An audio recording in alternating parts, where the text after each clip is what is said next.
It is a win-win partnership that henceforth will exist between the Advanced Vocational Training Center of Douala and All Security Network Company. The engagements to this effect were taken through the signing of a convention between the two structures Friday the 26th of August 2022 in Douala, with the new dimension being taken by the Advanced Vocational Training Center of Douala. Such a partnership will be an added advantage for All Security Network Company. The signing of this partnership with a very specific sector that's related to security shows that the Vocational Training Center now, in addition to all the good things that they've been doing in the past, can also ensure that those people that want to make private security a career and or those people that are already operating in private security can gain knowledge. And we all know that knowledge is power. This knowledge will help them to perform well if they are working. And for those that are not working, can provide an opportunity for them to have better opportunities in their job.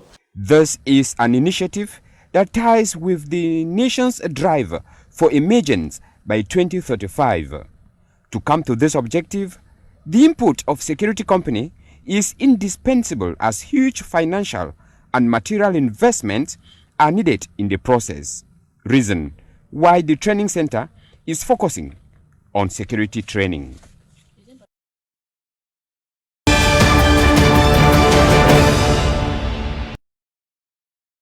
"14 in number, these assertive and ambitious young ladies, aged 17 to 25, will be competing for the title of Miss Douala 3.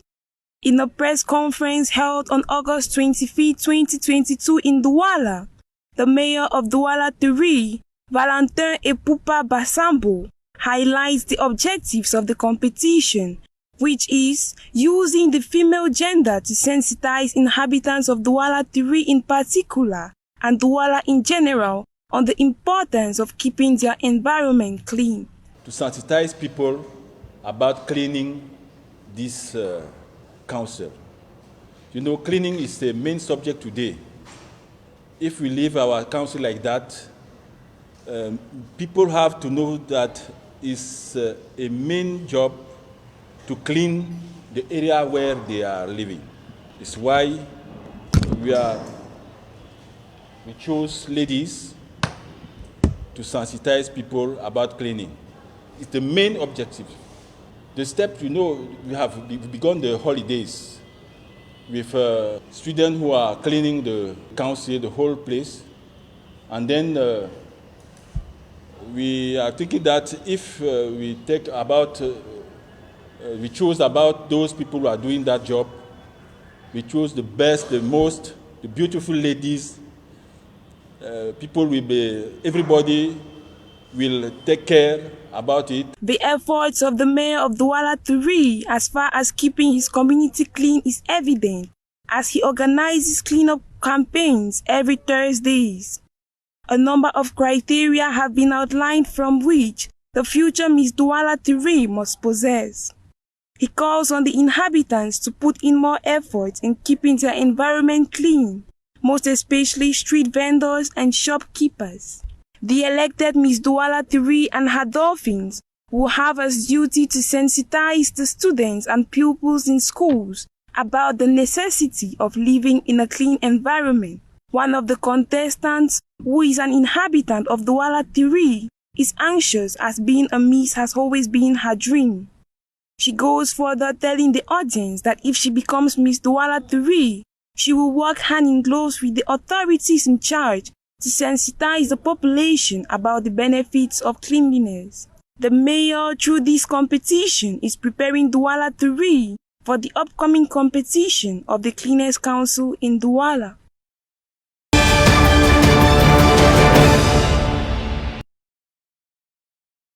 Aimed at fighting against all illegal activities that undermine youth, the Association Emerging and Republican Youth of Cameroon, JEC, on August 25 gathered at the Esplanade of the Littoral Governor's Office for the official presentation of the regional branch of the association to the Littoral Governor.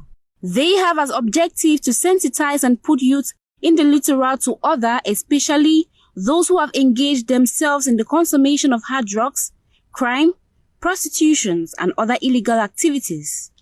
During the ceremony, the bureau members of the littoral branch of JEC were installed by the representative of the governor, who encouraged the members to work towards the upbringing of youth in the region. The regional coordinator of the littoral branch used the opportunity to express her gratitude to all the delegations that made the ceremony a success.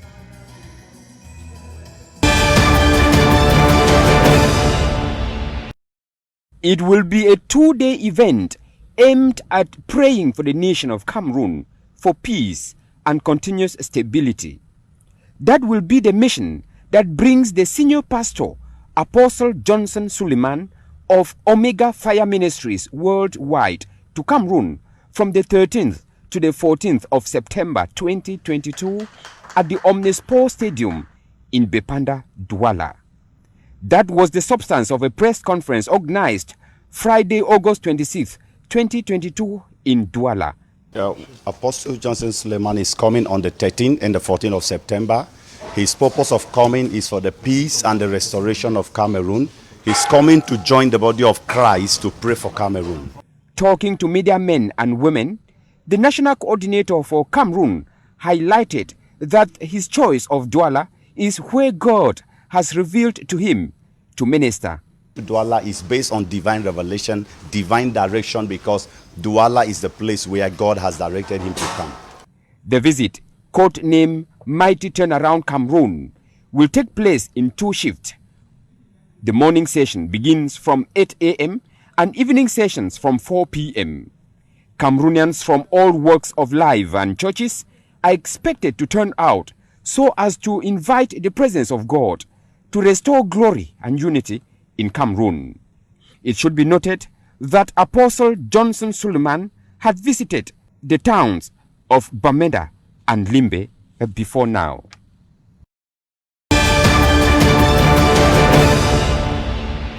The Center for the Promotion of Women and the Family in Betwa released to the job market trainees in the fields of textile and clothing industry, hotel and catering, hairdressing, decoration, information and communication techniques.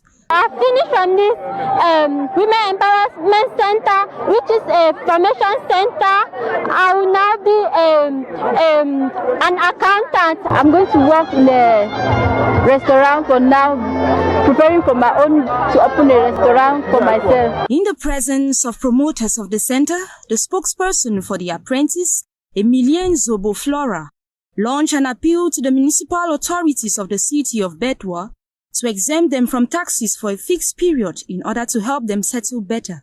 The representative from Fcfa reiterated the importance of professional training. Education and vocational training or professional training is one of the priority and very important for the individual and community. And so that is why our general manager, who is Ambassador he for she, supports centers like this financially, materially, to encourage young girls to be autonomous, to be empowered, to go into the field. Though the inavailability of some training tools in few fields, the director of the center stated a goal accomplished. The startup kits that have been distributed by UNICEF are mostly in line with the protection of the woman, the girl child, and her children.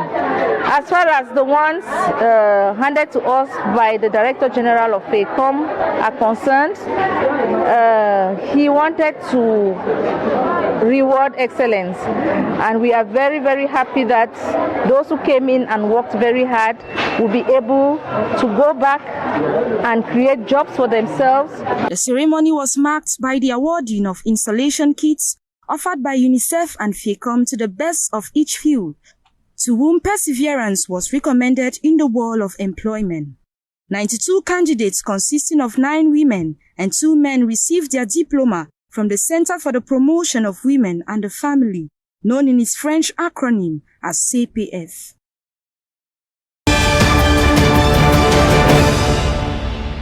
On his second visit to Algeria as head of state, France's President Emmanuel Macron reiterated a commitment to building a better bilateral future. Speaking in Algiers shortly after arriving for a 3-day visit, Macron expressed the hope that France and Algeria will be able to look back at the past with humility in order to establish trust and cooperation in the future. The trip also aims to inspire new life into an economic and trade partnership that has not kept all the promises made during Macron's first visit as French head of state in December 2017. Algerian President Abdelmadjid Tebboune, on his part, indicated Macron's visit is an opportunity to re-energize cooperation and partnership between the two countries. Ties between Paris and Algiers have been particularly stormy since last year when Macron questioned Algeria's existence as a nation before the French occupation. France's latest efforts to maintain ties comes as Algeria moves to fill a vast shortfall in gas supplies to Europe following Russia's invasion of Ukraine. Algerian rights groups have urged Macron not to overlook human rights abuses by the government that came to power after longtime leader Abdelaziz Bouteflika stepped down in 2019. It should be, however, noted that Algeria gained independence from France in 1962. Away from Algeria, Angola's ruling party has obtained solid majority after nearly all votes were counted in the national election, but the main opposition party has cast doubt on the results of the divisive poll. The People's Movement for the Liberation of Angola's likely win will give President João Lourenço a second 5-year term in the oil-producing Southern African nation and extend his party's continuous rule of nearly 5 decades since independence from Portugal in 1975. The Election Commission indicated, with over 97% of the votes counted, the formerly Marxist MPLA was ahead with a 51.7 majority, while its main opposition rival, the National Union for the Total Independence of Angola, UNITA, had 44.05%. The presidential election was widely seen as the country's most competitive in decades. For the MPLA, the match is over, but UNITA promises to fake the game to extra time. The Electoral Commission is yet to announce the final results.